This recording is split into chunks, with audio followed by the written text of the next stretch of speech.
Movie की शुरुआत Elon नाम की एक लड़की को दिखाने से होती है जो अपने फ्लैट से कूदने के लिए आगे बढ़ रही थी। दोस्तों, इस सीन को लास्ट तक याद रखना क्योंकि यही मूवी का मेन क्लू है।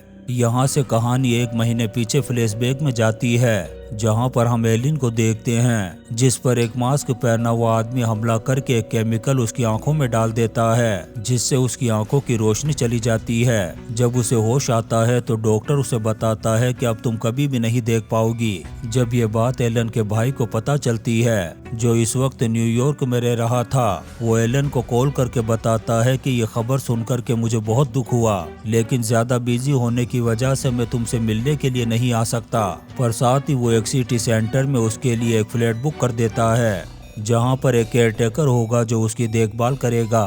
बात करने के बाद एलन सोने के लिए चली जाती है, लेकिन जब उसकी आंखें खुलती है तो वो उसी घर में होती है जो उसके भाई ने उसके लिए बुक किया था। लेकिन एलन को कुछ भी याद नहीं था कि वो यहाँ पर कब और कैसे पहुंची। तब एलन का केयरटेकर क्लिंटन उसे समझाते हुए कहता है कि शायद दवाइयों के नशे की वजह से तुम्हें पता नहीं चला होगा। यहाँ पर हमें पता चलता है कि एलन बचपन से ही एक वायलिनिस्ट थी और क्लिंटन उसे घर की हर एक चीज के बारे में सब कुछ बताता है कि कौन सी चीज कहाँ पर रखी हुई है। लेकिन धीरे धीरे एलन इस घर में कुछ अजीब सी चीजों को नोटिस करने लगती है। जैसे घर में 2 विंडोज थी जिनमें से एक से वो बाहर की आवाजों को अंदर सुन पाती थी, लेकिन दूसरी विंडो से बाहर की आवाजें बिल्कुल भी सुनाई नहीं देती थी। ठीक 11 बजे अलार्म का बजना और उसी समय एक गाड़ी के हॉर्न की आवाज सुनाई देना, ऐसी ही कई चीजों को एलन नोटिस कर रही थी। क्लिंटन उसे समझाता है कि यहाँ पर सब कुछ ठीक है और हम एक ऊंची बिल्डिंग के सबसे टॉप वाले फ्लोर पर रहते हैं। साथ ही उसे बताता है कि हमारा फ्लैट शहर के बीचों बीच होने की वजह से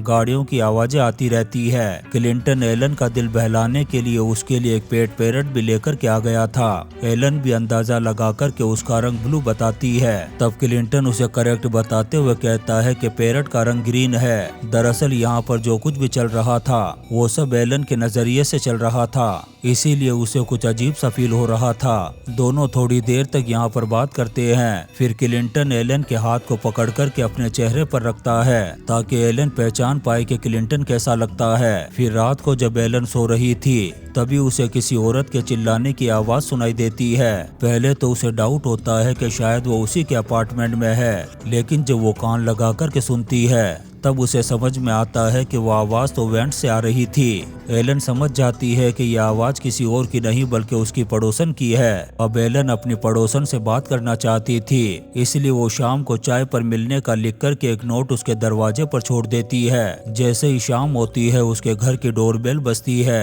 जब एलन दरवाजा खोलती है तो उसके सामने लाना नाम की एक औरत खड़ी थी। यहाँ पर लाना एलन से पहली बार ही मिली थी, लेकिन अजीब बात यह थी कि वो एलन के बारे में कुछ बातें जरूरत से ज्यादा जानती थी। लेकिन लाना एलन और उसके हस्बैंड के रिश्ते को लेकर के थोड़ा टेंशन में थी, क्योंकि उसे लगता था कि लाना का हस्बैंड एक गुस्से वाला आदमी है जो रोजाना लाना को धोबी घाट के कपड़ों की तरह धोता रहता है। इसीलिए लाना कल चिल्ला रही थी। यहाँ पर बात करते हुए लाना अपनी एज 48 बताती है। जब एलन उसके चेहरे पर हाथ फेरती है तो उस पर एक घाव था जिस पर बैंडेज भी लगी हुई थी।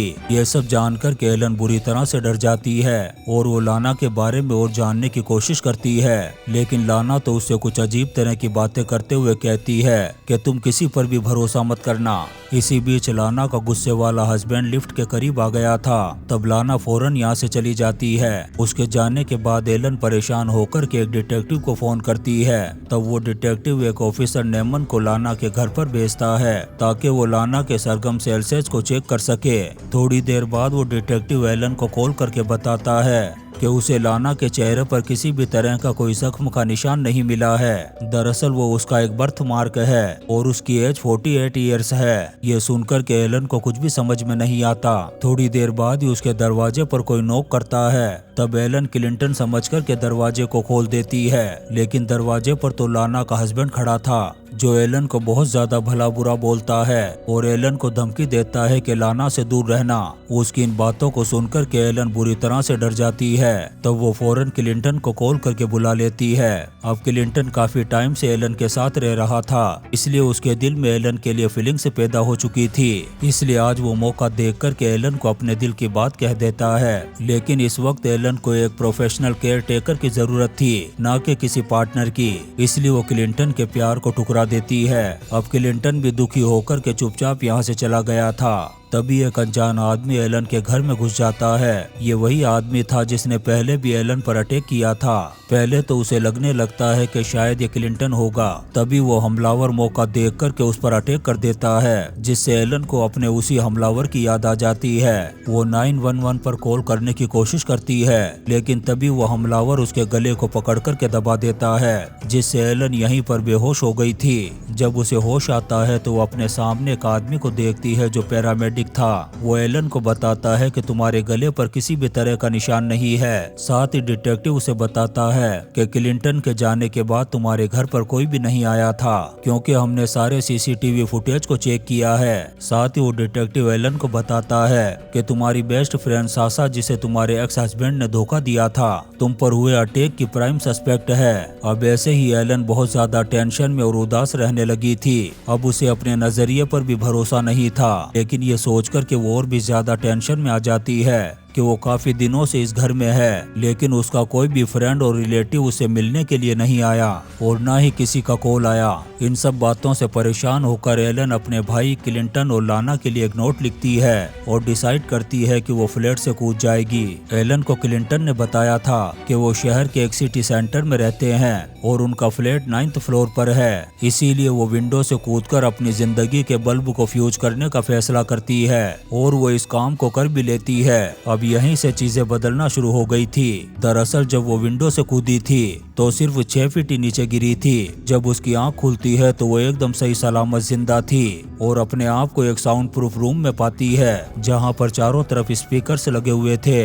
इसीलिए ठीक 11 बजे ट्रैफिक हॉर्न सुनाई देता था और उसी समय अलार्म भी बजता था। दरअसल ये सभी चीजें पहले से ही रिकॉर्ड की हुई थी। इसके बाद एलन वापस से अपने फ्लैट में आती है और अपने रूम में बने हुए हॉल को देखती है, जिससे उसे पता चलता है कि वो इस रूम से बाहर नहीं जा सकती है। थोड़ी ही देर बाद क्लिंटन खाना बनाने के लिए आता है और वो टेबल को 2 बार नॉक करता है। इससे वो समझ जाती है कि जितने भी लोग उससे मिलने के लिए आए उन सभी ने 2 बार ही नॉक किया था। इससे उसे एक बात समझ में आ गई थी कि अब तक उससे जिस भी इंसान ने कांटेक्ट किया था वो कोई और नहीं बल्कि क्लिंटन ही था, जो हर बार अपनी आवाज बदल करके उससे बात करता था। ये सब जानने के बाद एलन चुपके से क्लिंटन पर अटैक कर देती है, जिससे वो यहीं पर बेहोश हो गया था। इसके बाद वो इस रूम से निकलने का रास्ता ढूंढती है। तभी उसकी मुलाकात लाना से होती है। तब लाना उसे बताती है कि अगर तुम इस रूम से बाहर निकलना चाहती हो तो क्लिंटन के रूम में बनी हुई वेंट से ही बाहर निकला जा सकता है। यहाँ पर वो एलन को बताती है कि तुम्हें किडनैप करने में मैंने अपने भाई क्लिंटन का साथ दिया था। दरअसल लाना क्लिंटन की बहन है और उसका कोई गुस्से वाला हस्बैंड भी नहीं था।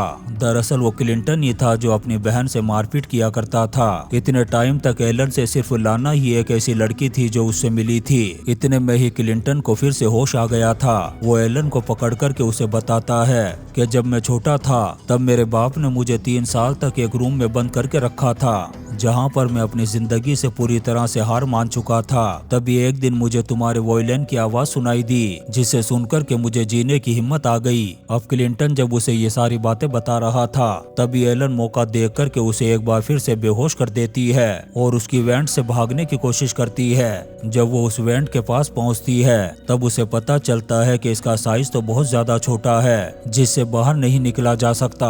तभी यहाँ पर एलन को एक बोतल मिलती है। जब वो उसे सूंघती है तो उसे वैसी ही खुशबू आती है जैसे उसे उस वक्त आई थी जब पहली बार उस पर अटैक हुआ था। अब वो वापस से अपने अपार्टमेंट में जाती है जहाँ पर क्लिंटन भी आ गया था। एलन उसी बोतल के ढक्कन को क्लिंटन की आंखों के सामने प्रेस कर देती है, जिससे वो स्प्रे उसकी आंखों में चला गया था। अब वो भी कुछ नहीं देख पा रहा था। जब क्लिंटन दर्द के मारे तड़प रहा था तभी लाना एलन के पास आती है और उसे यहाँ से बाहर निकलने का रास्ता बताती है। इसके बाद 6 महीने बाद का सीन दिखाया जाता है जहाँ पर हम एलन को देखते हैं जो अपनी आंखों की रोशनी खो देने के बाद भी वायलिन को बजाना जारी रखती है और क्लिंटन के साथ लाना को भी पुलिस पकड़ कर के जेल में डाल देती है। और इसी सीन के साथ ये शानदार मूवी साइडलेस खत्म हो जाती है। दोस्तों, हम आपके लिए ऐसी ही इंटरेस्टिंग मूवीज एक्सप्लेन करते रहेंगे, तो आप चैनल को सब्सक्राइब जरूर करें और लाइक और कमेंट्स भी करें। Thank you.